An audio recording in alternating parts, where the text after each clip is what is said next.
오늘 함께 나누실 하나님 말씀은 고린도전서 맨 마지막입니다. 16장 13절부터 24절까지 말씀입니다. 신약성경 285면입니다. 고린도전서 16장 13절부터 24절까지 말씀입니다. 13절부터 24절까지 말씀을 저와 여러분들이 한 줄씩 교독하겠습니다. 깨어 믿음에 굳게 서서 남자답게 강건하라. 형제들아, 스데바나의 집은 곧 아가야의 첫 열매요 또 성도 섬기기로 작정한 줄을 너희가 아는지라. 내가 너희를 권하노니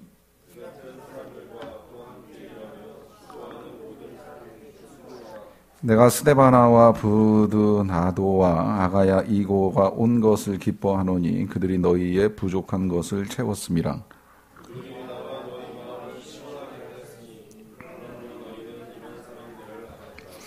아시아의 교회들이 너희에게 문안하고 아굴라와 브리스가와 그 집에 있는 교회가 주 안에서 너희에게 간절히 문안하고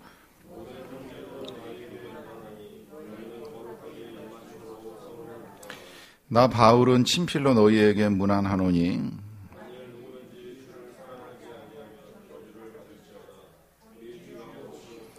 주 예수 그리스도의 은혜가 너희와 함께하고 아멘. 사람이 세상을 떠날 때 마지막으로 하는 말을 이제 유언이라고 하죠. 이 유언의 가치는 평상시에 하던 말과는 이제 조금 다른 가치를 지닙니다. 왜 그럴까 하는 생각을 해봅니다. 유언을 남기고 유언을 하고 이 유언의 효력이 이제 마지막이기 때문이다 하는 것 때문이겠죠.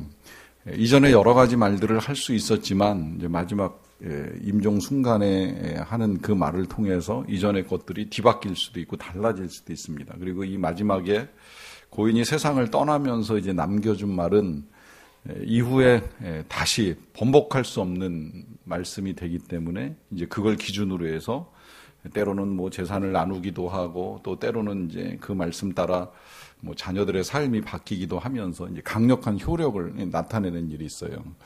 이 효력이 강해지는 이유는 더 이상 어떤 말도 할 수도 없고 이제 들을 수도 없는 거예요. 어떤 말을 전할 수도 없고 들을 수 있는 기회가 없기 때문이라고 하는 거죠. 그런 면에서 이제 이 마지막으로 전달하는 것이 굉장히 강력한 힘을 가지게 되는데 오늘 우리가 이 살고 있는 시대에는 이제 편지를 주고받으면서 마지막으로 보내는 편지, 내가 누군가에게 보내는 편지가 마지막이기 때문에 이제 더 이상은 연락을 주고받을 길이 없다라고 하는 생각을 가지고 뭔가 주고받기가 이제 쉽지 않은 시대를 살아갑니다. 이제는 뭐 아무리 멀리 있어도 언제든 소식을 전하고 싶으면 가능하잖아요. 뭐 소식을 글자로 찍어서 보내는 것뿐만이 아니라 그냥 아무 때고 진짜 전화기만 열면 얼굴 마주대하고 통화하고 통신하는 게 하나도 어렵지 않다 보니까 이게 지금 얼마나 가치 있게 우리가 연락을 주고받는지에 대해서 느끼기가 굉장히 어렵다는 생각이 드는 거예요. 여러분들 우리가 조금 어렸을 때만 생각을 해봐도 외국에 나가 있는 사람하고 연락을 취한다. 국제전화 자체가 쉽지 않았고요. 그 다음에 편지를 보내도 이게 지금처럼 뭐 진짜 여기서 타이핑하면 저기서 열어볼 수 있는 게 아니잖아요. 여기서 열심히 써가지고 우체국에 가서 우표 붙여가지고 발송하면 비행기로 가도 뭐 보름 한 달 이렇게 걸려야 도착하는 거고 받은 사람이 이제 답장 써가지고 되돌려 보내려고 그러면 이제 그것도 또 꽤 오랜 이제 시간이 걸리는 걸 알고 있습니다. 국내에서 연락을 해도 뭐 이제 하루 이틀 걸리기는 하는데 그만큼 이제 소식을 전하고 소식을 받는 게 이제 굉장히 어려웠던 것을 가지고 생각을 해보면 지금 사도 바울이 이 편지를 쓰는 시대의 상황을 보시면 이제 더 어려웠다는 거예요.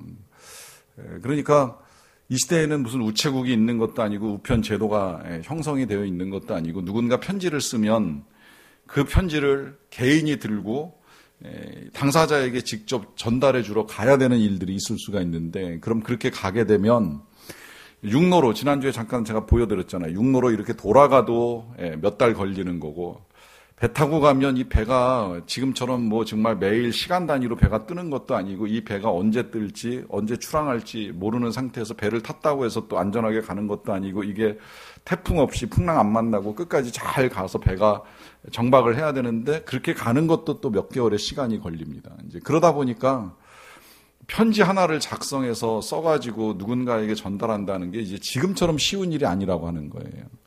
그러다 보니까 받는 사람들도 그 편지가 하나 도착을 하게 되면 이게 굉장히 귀한 편지가 되는 겁니다. 이 사도 바울의 편지가 예수님의 어록도 아닌데도 불구하고 성경으로 우리에게 지금 남겨진 이유가 이제 여기에 있는 거예요. 사도 바울은 이 편지를 쓰는 동안에 기도하면서 성령의 감동을 받아 정성을 다해서 편지를 썼고요.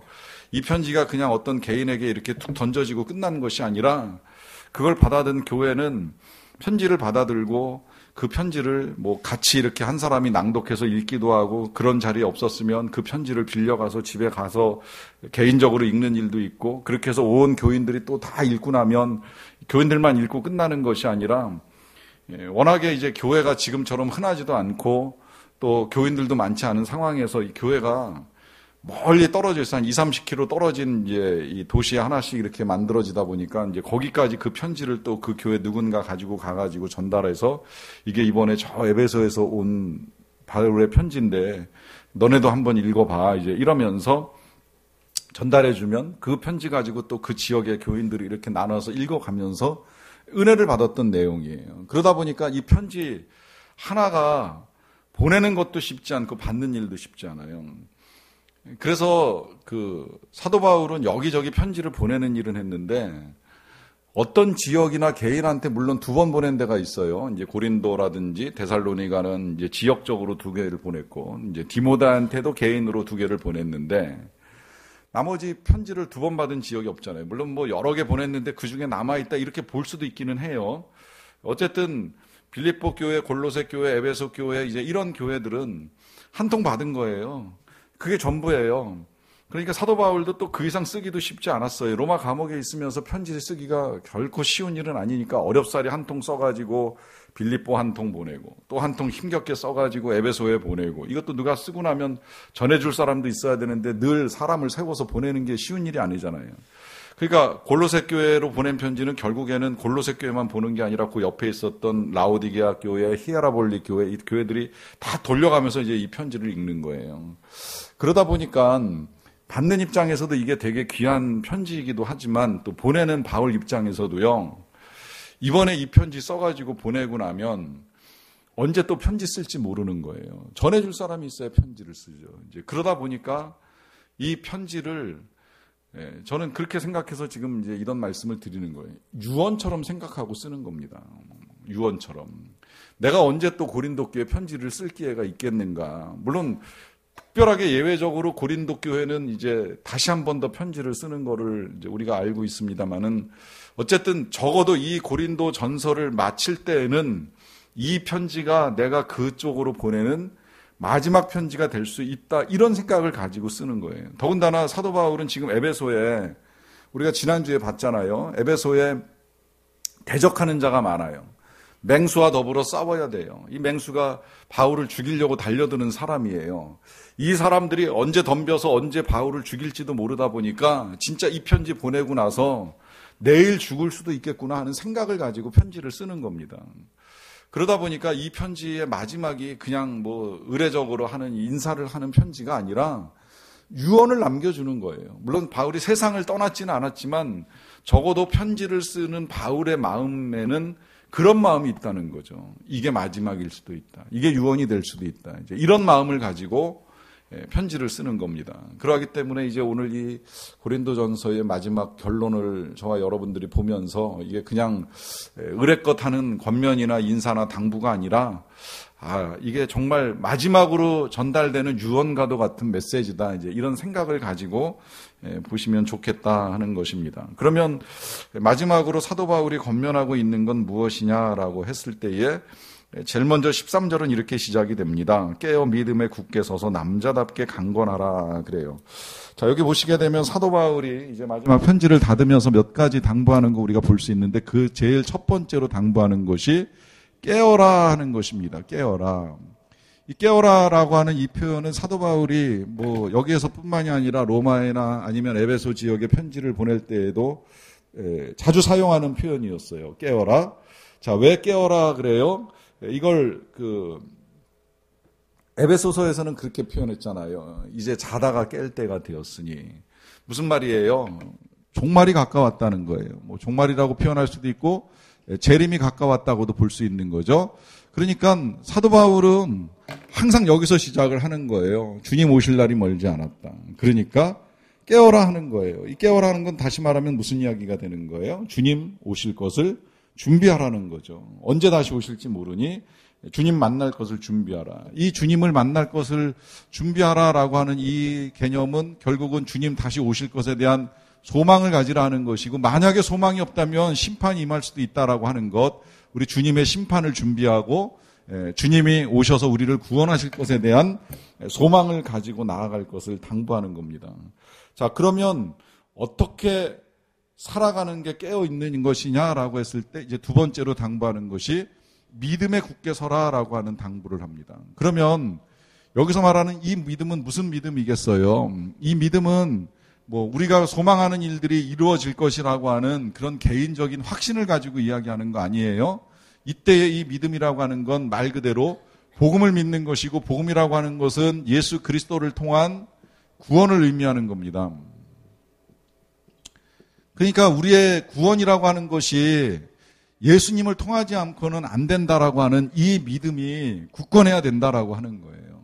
그 믿음을 가지고 그리스도의 재림을 소망하는 자만이 구원을 받을 수 있기 때문에 이 믿음 흔들리지 말라는 겁니다. 이 믿음에 굳게 서라 하는 당부를 해요. 자, 이 선다라고 하는 것도 이제 여러 가지로 생각을 해볼 수가 있습니다만은 왜 서서라고 하는 당부를 할까요? 선다는 것의 반대 뭐 여러 가지로 해석이 됩니다만은 선다는 것의 반대는 누워 있다는 거죠. 잠들어 있다는 거예요. 그 잠들어 있다는 것은 역시 깨어라 하는 것과도 이제 반대가 되는 개념이기도 합니다만은 서서라고 하는 이 말은 게으름이나 나태에 빠지지 말라는 것이죠. 늘 깨어서 사역을 이제 감당해 나갈 것에 대한 당부라고 할 수 있습니다. 그러면서 이제 그 다음에 서서 남자답게 강건하라 그래요. 자, 이 남자답게 강건하라라고 하는 요 표현이 어떻게 보면 이제 성차별적 발언처럼 이제 요새는 보일 수 있겠는데 그렇게 보실 필요가 없어요. 뭐 해석에 따라서는 그렇게 보기도 해요. 이 고린도 교회가 우리가 쭉 읽어오던 그 내용 중에 이제 가지고 있었던 문제 가운데 한 가지가 이 여자들이 은사를 받으면서 이제 앞에 나와서 뭐 예언하는 일도 있고 방언하는 일도 있고 하다 보니까 중간에 왜 사도 바울이 여자들은 집에서 이야기할 것이다 하는 이제 이 유대교의 전통을 가지고 이야기를 하는 일도 있었는데, 그러다 보니까 이제 남자들이 본인들의 이 지도력과 권위를 세워가야 된다 뭐 이렇게 해석을 하는 일도 있기는 있는데 저는 그 해석을 따르지는 않고요. 여기서 이 남자답다라고 하는 건 오히려 이렇게 보시는 게 좋을 것 같아요. 영어에서도 보면 이 man이라고 하는 단어가 남자로도 번역이 되지만 때로는 사람으로도 번역이 되잖아요. 그런데 그 사람에는 어린아이가 포함이 되지 않습니다. man에는 어린아이가 포함이 안 돼요. man 그러면 이제 주로 어른들을 대상으로 이야기해요. 만약에 어린아이가 포함이 되면 그냥 people로 이야기를 많이 하잖아요. 그러니까 이 남자라고 하는 건 이제 당시 개념으로는 성인의 개념이라고 하는 거예요. 성인의 개념. 근데 왜 성인의 개념을 가지고 이야기할까요? 거꾸로 생각해보면 남자의 반대는 결국은 그래서 여자가 아니에요. 지금 여기서 남자답게는 여자답게의 반대말이 아니라 어른답게라고 하는 이야기입니다. 그럼 어른답게라고 하는 그 말은 뭐겠어요? 어른답게라고 하는 말은 성숙해야 된다는 거예요. 어린아이들처럼 싸우지 말고, 어린아이들처럼 다투지 말고, 어린아이들처럼 우상의 재물에 현혹되지 말고 성숙한 어른다운 모습을 지키라 하는 거죠. 그 가운데 이 어른다운 모습 중에 하나가 뭐라고 이야기를 하냐면 남자답게 강건하라라고 하는 부탁을 하잖아요. 강건하라. 자, 이 강건하라고 하는 말이 무엇이겠습니까? 이 강건하라고 하는 말을 그냥 기본적으로는 담대하게라고 해석을 해도 상관은 없는데요. 요 남자답게 강건하라고 했으니까 이렇게도 좀 해석을 할 수 있을 것 같아요. 보면 어린아이들이 보여주는 특성 가운데 한 가지가 뭐냐면 연약합니다. 그 연약함 가운데에 아이들이 쉽게 속아 넘어가고 유혹받는 일이 있어요. 아이들이 왜 유괴를 당하는지 아시죠? 유괴하는 사람이 아이를 유혹할 때 하는 말이 뭐예요? 맛있는 거 줄게, 사탕 줄게, 뭐 장난감 줄게, 저기 가면 더 있어, 더 많이 줄 수 있어. 뭐 저기서 누가 널 기다려, 엄마가 널 기다려, 온갖 말로 이 아이를 유괴를 하는데 어른 같으면 넘어가겠어요? 아이니까 넘어가는 거예요. 그 아이가 유혹을 받는 겁니다. 먹을 거에 장난감에 유혹을 받아가지고 이 길로 가면 망하고 끝장난다는 이 위험한 걸 모르는 거예요. 문제는 그리스도인들이 그럴 수 있다는 거예요. 이 유혹이나 시험 앞에서 아니면 시련 앞에서 이걸 이기지 못하면 미성숙한 모습이 나타나는 거예요. 어린아이 같은 모습이 나타나는 겁니다. 그러다 보니까 이 강건하라라고 하는 것은 행여 유혹이나 시험이 온다 할지라도 아니면 시련이나 고난이 온다고 할지라도 흔들리지 말라고 당부를 하는 거예요. 굳건해야 된다고 말씀을 하시는 겁니다. 그래서 진짜 성숙한 그리스도인의 모습을 지켜가라 하는 것이죠. 어린아이처럼 파벌짓고 이런저런 일들에 시험 들고 넘어가지 말라 하는 이제 그런 당부를 하는 것입니다. 자, 여기까지가 이제 13절에서 당부하는 내용이고요.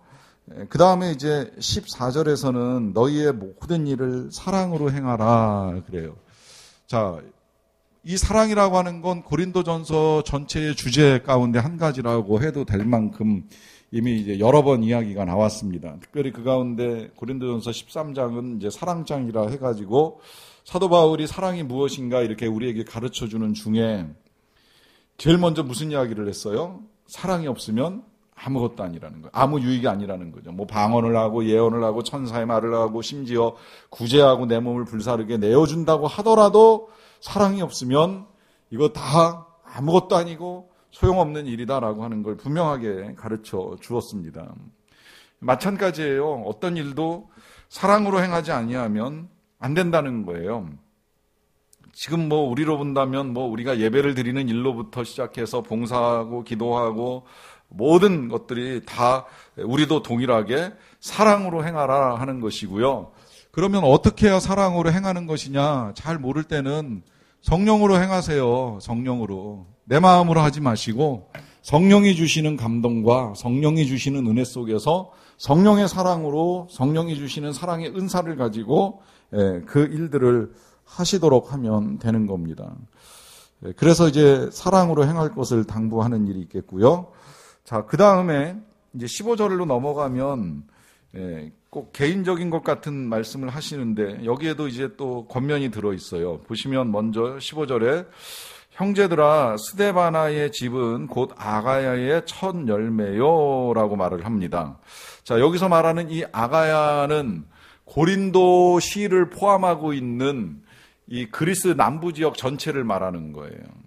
그러니까 경기도에 서울이 들어있는 것처럼 아가야 안에 고린도시가 들어있습니다.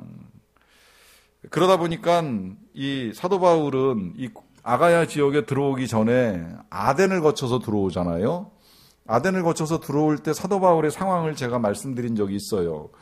아테네에서 전도를 하려다가 이게 잘 뜻대로 안 돼가지고 굉장히 낙심한 상태에서 이제 들어오게 됩니다.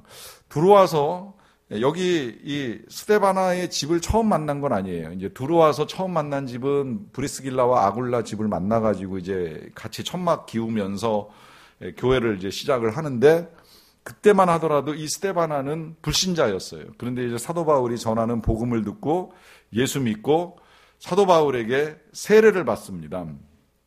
그래서 이 집이 곧 아가야의 첫 열매라고 이야기를 해요. 근데 이 사역자 입장에서 이제 더 감사한 건 뭐냐면 이렇게 불신자가 신자가 돼가지고 세례를 받는 것도 감격스러운데 이 신자가 이제 교회 일을 하기 시작을 하는 거예요. 봉사를 하는 거죠. 여기 보시면 아가야의 첫 열매요 그러면서 또 성도 섬기기로 작정한 줄을 너희가 아는 자라 그러잖아요. 그러니까 이제 세례 받고 끝나는 것이 아니라 고린도 교회에서 잘 성장해가지고 이제 다른 교인들을 섬기는 일까지 감당하는 이제 그런 집이 되었다는 거죠. 그러다 보니까 이제 뭐라고 부탁을 하느냐면 내가 너희를 권하노니 이 같은 사람들과 또 함께 일하며 수고하는 모든 사람에게 순종하라 그래요. 자, 여기서 이제 또 하나 권면하고 당부하는 것이 있다면 순종하라라고 하는 거예요. 순종. 그 순종을 누구한테 하느냐라고 했을 때에 섬기는 사람에게 순종을 하라라고 하는 부탁도 하고 있고, 수고하는 사람에게 섬겨라, 이제 순종하라 하는 부탁을 합니다. 뭐 해석에 따라서는 그 사도 바울의 편지에서 이 수고라는 단어는 늘 복음 증거할 때 이제 많이 나온 단어다, 이제 이렇게 보는 시각이 있어요. 그러니까 사도 바울이 하나님께서 너희의 수고를 기억하시겠다 이런 말씀을 하실 때에는 각 교회들이 복음을 전하는데 이제 애썼다라고 하는 이것을 강조하는 대목이다 보니까 이 수고는 특히 복음 증거에 애쓰는 사람이다, 뭐 이렇게 말할 수도 있는데, 어쨌든 함께 섬기고 함께 수고하는 사람을 위해서 순종하는 것이 필요하다라고 하는 것을 권하는 것이고요. 그 다음에 17절에 보시게 되면 내가 스데바나와 브루나도와 아가이고가 온 것을 기뻐한다 그래요. 자, 이 세 사람이 고린도 교회의 상황을 사도 바울에게 알려준 사람입니다. 자, 그런데 왜 기뻐하느냐 하면 그들이 너희의 부족한 것을 채웠음이라 그래요. 이 부족한 것을 채워주었다라고 하는 이 표현이 자칫하면 이제 오해하기 쉬워요. 너희들은 부족한데 그 세 사람이 와가지고 너희들의 부족한 것을 채웠다, 막 이렇게 이제 표현하는 것처럼 들리잖아요. 그런 의미가 아니고요. 원래 사도 바울이 에베소에 머물면서 제일 먼저 들었던 고린도 교회의 소식은 아볼로에게 들은 거예요. 아볼로가 사도 바울 뒤이어서 거기 고린도 교회에서 목회를 하다가 분파가 생겼잖아요. 아볼로를 지지하는 사람도 있지만 아볼로를 싫어하고 바울을 더 좋아하는 사람들도 있었잖아요. 그러다 보니까 이제 교회가 이렇게 저렇게 나뉘고 어려움에 빠졌는데, 이제 이걸 아볼로가 견디지 못해가지고 이 에베소에 있는 바울을 찾아왔어요. 찾아와가지고 이제 그 힘들어 하니까 사도 바울 입장에서는 이제 속이 많이 상한 거예요. 그러면 교회가 어떻게 된 거야? 넌 떠나오고 그 교회는 분란에 휩싸였으면 이 고린도 교회가 제대로 있는 거야, 없는 거야? 지금 뭐 교회가 제대로 가고 있는 거야, 안 가고 있는 거야? 걱정이 많겠죠. 그런 중에 이 세 사람이 고린도에서 바울을 찾아온 거예요. 찾아와서 만나가지고 이야기를 해주죠. 분란은 조금 있었지만 아니라는 거예요. 아직은 괜찮다. 교회를 떠난 사람도 없고 다 교회 열심히 나오고 지금 모여서 열심히 예배를 드리고 있다. 이제 이런 이야기를 해주는 거예요. 그러니까 이 말이 사도 바울에게 얼마나 큰 위로가 됐겠어요. 이게 부족함을 채워주는 거예요. 아볼로에 의해 가지고 들었던 소식보다는 그래도 그나마 다행스럽고 감사한 소식을 듣게 되니까 이 세 명이 와가지고 그동안 내가 잘못 알고 있었던 것을 채워줬다. 이제 이렇게 지금 말을 하는 겁니다.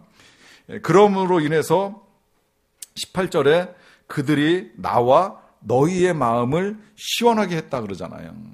왜 이렇게 말하는 거예요? 내가 답답했었던 거예요. 사도 바울이 굉장히 답답했었어요. 아볼로의 이야기만 듣고 이거 진짜 교회 어떻게 되나, 목회자도 없고 한데 이거 진짜 다들 흩어지고 떠나가면 어떡하나, 이제 이런 걱정이 있었는데 이 세 명이 와가지고 얘기해 주니까 마음이 시원하죠. 어쨌든 답답함이 풀렸어요. 또 반대로 이 세 사람이 이제 이 바울이 쓴 편지를 가지고 돌아가게 되면 그 고린도 교회에서 굉장히 질문 많고 의문 많고 여러 가지 이제 답답해하던 성도들이 바울의 편지를 받아들고 답을 찾아갈 거 아닙니까? 우리가 지금까지 읽었던 이 고린도 서신을 읽어가면서 아, 이건 이렇게 처리하고 이건 이렇게 해결해야 되는구나, 이제 이런 답들을 찾아가니까 얼마나 답답한 마음이 시원해지겠습니까? 그러니까 지금 그들이 나와 너희의 마음을 시원하게 했으니 그러므로 너희는 이런 사람들을 알아주라 그래요. 이런 사람들을 알아주라. 자, 여기서 한 가지 더 당부하는 것이 있죠. 그건 뭐예요? 인정해주라라고 하는 겁니다. 인정. 뭘 인정해주라라고 하는 거냐면 이 세 사람이 부족한 점을 채워주고 또 서로의 마음을 시원하게 해준 것을 인정해주라 하는 거예요. 근데 여기서 이 인정이 중요한 건 사도 바울이 면전에서 지금 이 세 사람한테 인정을 해주는 것도 아니고요. 이 세 사람이 사도 바울에게 인정을 해달라고 요청하는 것도 아니에요. 어떻게 보면 이 세 사람은 모를 수도 있어요. 물론 편지가 밀봉되지 않았으면 이 사람들도 가면서 읽어보긴 했겠지만 적어도 사도 바울은 그들이 이 내용을 알던 모르던 고린도 교회 교인들에게 사도 바울이 인정을 부탁하는 겁니다. 저는 이게 참 되게 아름답다고 생각을 해요. 그러니까 이게 쉽게 이야기하면 누군가 다른 사람을 또 다른 사람에게 칭찬해 주는 거잖아요. 뭐 면전에서 나를 칭찬하고 인정해달라 요청하는 것도 우스운 일이거니와 또 거꾸로 면전에서 누군가를 칭찬하면 이게 진짜 칭찬인지 아부인지 헷갈릴 수도 있는 일이지만 다른 누군가에게 이 사람들 괜찮은 사람이야, 이 사람들 애썼어, 이 사람들 수고했어, 이제 이런 이야기들을 해줄 수 있다면 이게 참 아름다운 모습이 될 수 있다라고 하는 거죠. 그러니까 사도 바울이 그런 부탁을 하는 거예요. 이들을 인정해줘라, 이들을 알아줬으면 좋겠다 하는 이제 그런 부탁을 하는 겁니다. 그러고 나서 이제 마무리 인사로 들어갑니다. 19절에 보시게 되면 아시아의 교회들이 너희에게 무난하고 아굴라와 브리스가와 그 집에 있는 교회가 주 안에서 너희에게 간절히 무난한다 그래요. 자, 아시아의 교회들이라고 표현을 했는데요. 이 아시아의 교회들이 아까 제가 쭉 열거했던 이제 교회들입니다. 에베소 교회로부터 시작을 해서, 그러니까 아까 이 아가야 지역에는 고린도시가 있는 것처럼 아시아 지역에는 에베소로부터 시작해서 골로새, 라오디게야, 히에라볼리 뭐 이제 이런 교회들이 있는데 이런 교회들이 너희에게 무난한다 그래요. 근데 왜 사도 바울이 굳이 여기다 이런 내용을 쓸까요? 진짜 그들이 무난할까요? 그들이 바울이 편지 쓰는 걸 알고 그러면 우리의 안부를 그들에게 전해주세요 이런 요청을 했을까요? 물론 그랬을지는 모르겠지만 사도 바울은 이런 문안을 통해서 한 가지 이제 확실하게 알려주고 싶은 것이 있는 거예요. 그것은 지역은 아시아와 아가야로 널리 흩어져 있고 잘 모를지라도 다 형제요, 가족이라고 하는 거죠. 다 그리스도 안에서 인사를 나눌 수 있는 형제 자매라 하는 사실을 이야기하는 겁니다. 그래서 이제 아시아의 교회들을 이야기하고요. 그 다음에 아굴라와 브리스가와 그 집에 있는 교회가 주 안에서 너희에게 간절히 무난한다 그래요. 자, 여기 지금 고린도서에서는 고린도 지역에서 사도 바울에게 건너온 이 세 명의 사람 말고는 에베소 교회 안에 있는 사람들 중에 딱 두 사람만 지금 이름이 거명이 됩니다. 여기 보시면 아굴라와 브리스가. 누군지 아시죠? 많이 들어보셨을 거예요. 자, 이 부부가 원래 이제 로마에서 예수를 처음 믿은 사람들이에요. 그러다가 로마 황제가 로마에 있는 유대인들은 다 떠나가라고 하는 칙령을 내리는 바람에 이 사람들이 로마에서 고린도로 피난 내려와 살고 있었어요. 그러던 중에 사도 바울이 이제 이 데살로니가 지역에서 아덴을 거쳐가지고 이 고린도 지역에까지 오게 되니까 이제 여기서 만난 거예요. 만나가지고 같이 천막 기우면서 교회를 시작해가지고 그 시작한 교회에 스데바나도 예수를 믿게 되고 이제 여러 사람들이 이제 교회에 참여를 하게 됐는데 그러다가 왜 사도 바울이 고린도를 떠나가지고 이제 에베소로 왔다 그랬잖아요. 이때 이 두 사람이 따라옵니다. 에베소까지. 따라와서 이 사람들은 뭐 하는 일이 천막 깁는 일을 하니까 천막 지업하는 일을 하니까 사는 데는 지장이 없어요. 어디 가서도 먹고 살아요. 그리고 경제적으로도 여유가 있어가지고 쉽게 이제 집 장만하고 일을 하는데 여기서 교회가 또 시작이 된 거예요. 에베소 교회가. 이제 그러다 보니까 지금 그 말을 하는 겁니다. 아굴라와 브리스가와 그 집에 있는 교회, 그 집에서 모이는 성도들이라 하는 이야기를 하는 거죠. 그런데 여기서 조금 색다른 건 뭐냐면 이 부부의 이름의 순서가 앞뒤가 바뀌었어요. 그동안에 사도행전이랑 로마서를 보시면 브리스길라가 먼저 나오죠. 브리스길라와 아굴라. 근데 여기서 아굴라가 먼저 나옵니다. 뭐 이거 해석하시는 분들에 따라서는 아까 말씀드린 대로 이 고린도 교회 이 여성분들이 이제 자꾸 나서시는 일들이 있다 보니까 남자의 권위를 좀 세워주기 위해서 사도 바울이 의도적으로 이 아굴라를 먼저 쓴 거 아니겠는가. 보통 때 같으면 다 브리스길라가 먼저였는데 여기서 이렇게 바꾼 거 아니겠는가 하는데 뭐 사실인지 아닌지 그건 잘 모르겠어요. 바울의 마음이니까 그건 나중에 사도 바울 선생님한테 여쭤봐야 될 것 같아요. 진짜 그런 의도가 있으셨는지. 어쨌든 이 집에 있는 성도들이 주 안에서 너희에게 간절히 무난한다라고 하고요. 행여나 또 빠져있는 사람이 있을까봐 모든 형제도 너희에게 무난하니 너희는 거룩하게 입맞춤으로 서로 무난하라 그래요. 그러면 우리는 어떻게 해야 돼요? 서로 무난하여 인사를 나누는 거예요. 입맞춤으로 인사를 나누시라는 거 아닙니다. 이거 우리 문화, 우리 정서에서 되게 안 맞는 거 알고 계시죠? 근데 이거 생각해보면 성경은 다 계속 거룩한 입맞춤으로 무난하라 그러는데 이게 우리 정서에 안 맞는 거지. 실은 이 지역 정서에서는 너무 당연하고 일상적인 거예요. 그러다 보니까 이 거룩하게 입맞춤하라 그러는데 여기서 이 거룩하게 입맞춤하라는 말씀의 의도도 그러니까 서로 이 한 가족으로 형제 자매로서 이 평화와 화합의 상징으로 또 사랑의 표현으로 입맞춤하라 이제 이렇게 당부하시는 것으로 보시면 될 것 같아요. 그리고 이제 21절로 넘어가가지고 나 바울은 친필로 너희에게 문안을 한다 하는 말씀을 하시잖아요. 자, 왜 갑자기 여기서 친필로 너희에게 문안을 한다 하는 것을 보셔도 좋을 것 같아요. 왜냐하면 지금 이 편지는 사도 바울이 직접 쓰고 있는 편지가 아닙니다. 뭐 이 편지뿐만이 아니라 많은 편지들이 사도 바울이 대피를 시킵니다. 대피를 시키는 데는 이제 이유가 있어요. 왜냐하면 당시는 지금하고 다르게 정말 편지 한 통이 전달되는 것도 굉장히 오래 걸리고 힘들지만 쓰는 것도 어려운 시기였어요. 왜냐하면 이게 이제 양피지 아니면 파피루스에 쓰여지게 되어 있는데 이거 써본 사람 아니면 못 써요. 붓도 펜도 쉽게 만들어지지 않거니와 이거 가지고 있는 사람도 별로 없고 그거 잉크 찍어가지고 양피지에 기록을 옮기는 거 해본 사람 아니면 쉽게 쓸 수 있는 게 아니에요. 거기다가 문자를 아는 사람 그렇게 많지 않아요. 공부한 사람이나 문자를 알지. 우리나라도 왜 100년 전만 해도 문맹률이 90% 이상이었잖아요. 누가 글자를 알아요? 공부한 사람만 아는 거예요. 그러니까 글자도 알아야 되고 이 종이나 양피지에다가 쓰는 능력도 있어야 되고 기술도 있어야 되는데 이거 안 해본 사람이 하기가 굉장히 어렵거든요. 그러다 보니까 그 전문가를 세워서 이 글씨를 대신합니다. 저는 정확하진 않지만 그래서 공산당에서 서기장이 굉장히 높은 직책이고 우리나라에서도 한때 5급 공무원을 서기관이라고 불렀던 건 이 글 쓰는 일을 아무나 할 수 있는 게 아니었기 때문이 아닌가 하는 생각을 하는 거예요. 뭐 지금 우리나라도 그런 것들이 쉽지 않았다라고 한다면 이 지금 2000년 전에 이 편지를 쓰고 하는 일이 쉬운 일은 아니니까 누군가 사람을 세워서 쓰는 겁니다. 전문가를 세워서 쓰는 거예요. 근데 이게 전문가를 세워서 쓰면 다 쓰고 난 다음에 받은 입장에서는 이거 진짜 바울이 쓴 거야? 바울 글씨체가 진짜 이랬어? 우리 고린도교에 있을 때 글씨 쓰는 거 보니까 이런 글씨가 아니었는데 하면서 이건 누가 바울의 이름을 빌려서 쓴 거 아니야? 이제 이럴 수도 있잖아요.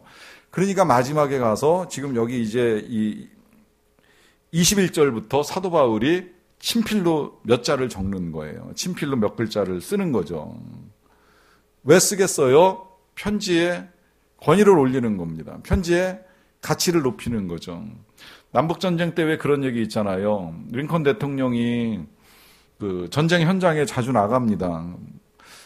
나가가지고 이제 병사들을 만나요. 만날 때 뭐 내가 대통령이다 이제 그렇게 이야기 잘 안 한다 그랬어요. 그때만 해도 경호제도가 크게 발달이 안 돼 있었기 때문에 그냥 혼자 뭐 영화로 보면 진짜 이 링컨 대통령이 혼자 밤에 여기저기 막사들을 돌아다녀요. 그러다가 이제 특히 그 부상병들이 있는 막사에 들어가면 이제 환자들 만나고 이야기를 나누는데 한 환자가 너무 힘들어하니까 그 젊은 군인을 만나가지고 내가 너 어떻게 도와줬으면 좋겠니? 이렇게 물어봅니다. 그때 이 환자가 집에 편지 한 통 써달라 그래요. 자기가 지금 뭐 팔다리가 엉망이고 누워 있어가지고 쓸 수가 없으니까 편지 한 통만 대신 써줬으면 좋겠어요. 이제 이렇게 부탁을 하는 거예요. 그러니까 이제 링컨이 그럼 불러봐라 해가지고 편지를 써줍니다.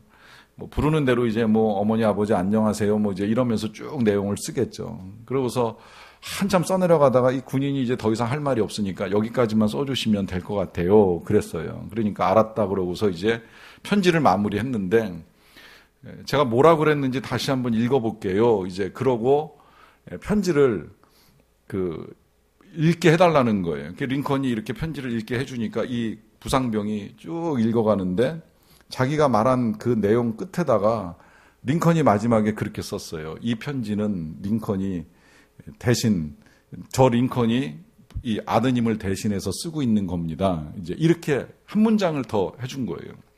자, 부상병이 놀랬습니다. 지금 당신이 링컨이란 말이에요. 이게 왜 그러냐면 여러분 우리는 뭐 사진도 보고 그림도 보고 해서 링컨 생긴 거 어떤지 알잖아요. 그리고 우리는 지금 대통령 당선되면 누가 대통령인지 얼굴은 알고 살잖아요. 이 시대에는 뉴스도 없고 신문도 그렇게 흔하게 보급이 안 되기 때문에 링컨이라는 이름은 들어도 링컨이 어떻게 생겼는지를 몰라요. 더군다나 링컨이 왜 수염 깎고 있었다가 나중에 뒤늦게 수염을 길렀잖아요. 그러니까 젊었을 때 링컨을 본 사람은 나이 든 링컨을 모르고 하다 보니까 진짜 누가 대통령인지 아닌지를 모르고 갈 수가 있는 거예요. 이제 그런 청년이 자기 편지를 대신해 준 사람이 링컨이라는 걸 깨닫게 되죠. 뭐 그게 중요한 게 아니라 어쨌든 그러다 보니까 자기가 지금 집으로 보내는 이 편지가 그냥 아들이 보내는 편지 이상의 가치를 갖게 되잖아요. 아들도 보내지만 대통령이 써준 편지다 그러면 이게 얼마나 이제 그 권위가 달라집니까? 사도 바울의 편지가 지금 여기서부터 이제 친필로 문안하는 이유는 이제 그런 데도 있다고 생각이 들어요. 뭐 지금까지야 이제 여러 서기들에 의해서 대신 기록을 하는 일은 해왔지만 이제는 친필로 하노니 그러면서 한 번 더 당부합니다. 만일 누구든지 주를 사랑하지 아니하면 저주를 받을지어다 그래요. 자, 주님을 사랑하지 않으면 안 되는 건 너무나 중요한 일이지만 그 뒤에 달라붙어 있는 말은 조금 강합니다. 주님을 사랑하지 아니하면 저주를 받을지어다. 왜 이렇게까지 말하는 걸까요? 사도 바울은 그 뒤에 이어지는 표현을 보면 더 정확하게 풀이할 수 있겠는데요. 바로 그 뒤에 이렇게 말하잖아요. 우리 주여 오시옵소서라고 말하잖아요. 어떤 마음을 가지고 있는 거예요? 주님 곧 다시 오신다는 믿음을 가지고 있어요. 제가 전에도 그런 말씀 드렸지만 적어도 고린도전서를 쓸 때까지만 해도 뭐 이후에 그 생각이 조금씩 변하긴 하지만 적어도 이 편지를 쓸 때까지는 우리 예수님이 곧 다시 오신다. 이제 이런 믿음을 가지고 있었던 거예요. 그런데 우리 주님 다시 오실 때에 누가 저주를 받는 거예요? 주님 사랑하지 않으면 저주 받는 거예요. 왜? 주님을 사랑하면 구원을 받지만 사랑하지 않는 사람은 다 멸망인 거예요. 둘 중에 하나예요. 중간은 없는 거예요. 주님을 사랑해서 구원을 받든지 그 사랑이 없음으로 말미암아 멸망을 당하든지. 그러니까 누구라도 주를 사랑하지 아니하면 저주를 받을지어다. 이건 뭐 아까 보았던 14절하고 연결시켜 봐도 돼요. 주를 사랑하는 마음으로 하라고 그랬잖아요. 모든 일을, 너희 모든 일을 사랑으로 행하라. 주님 사랑하는 마음을 가지고 하라 하는 겁니다.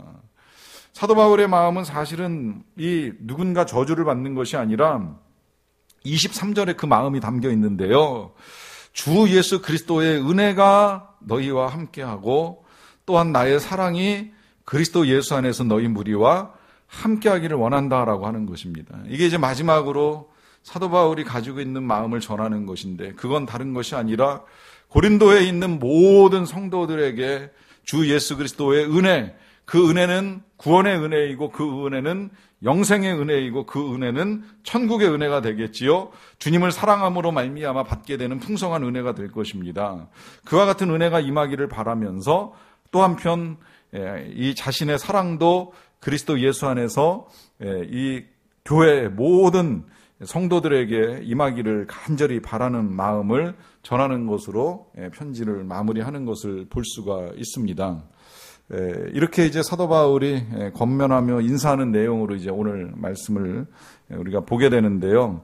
이 말씀을 마무리하면서 저도 그냥 뭐 긴 이야기보다는 똑같은 마음으로 여러분들과 결론을 나누고 싶은 생각입니다. 그것은 우리 주 예수 그리스도의 은혜가 여러분들과 함께 하시고 또 저의 사랑도 그리스도 예수 안에서 여러분들과 함께 하시기를 간절히 바랍니다.